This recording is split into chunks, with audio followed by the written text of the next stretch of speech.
வருகின்ற போது அண்ணன் விஜய் அவர்கள் மது அருந்துவிட்டு சென்றார் என்று சொல்லக்கூடிய அயோக்கிய நக்கீரன் கோபால் அவர்களே வாடா போடா என்று பேசுறார். வாடா போடான்னு பேசாதடா கோபாலு.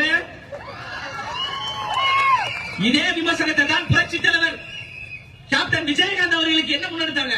சமூக வலைதளத்தில் இதே போன்ற அவதூறுகளை, அவர் ஒரு குடிகாரர், அவருக்கு எதுவுமே தெரியாது என்று திமுக முன்னெடுத்தது.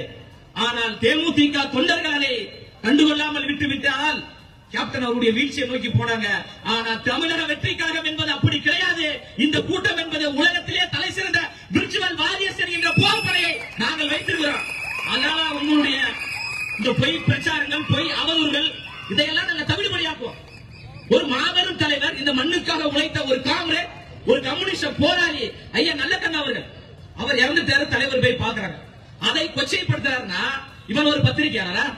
பத்திரிகையாளர் என்ற போர்வையில் இருந்து கொண்டிருக்கின்ற கோபாலபுரத்தில் 200 ரூபாய் கொத்தடிமைகள், நியூஸ் தமிழ் 24x7 என்ற ஒரு செய்தி நிறுவனத்தில் வேலை செய்த பத்திரிகையாளர், திமுகவினுடைய சட்டமன்ற உறுப்பினர் பழனியாண்டி என்ற ஒரு ரவுடி கும்பலால் தாக்கப்பட்ட போது நக்கீரன் கோபால் அவர்களே, உங்கள் வாயில் என்ன இருந்தது?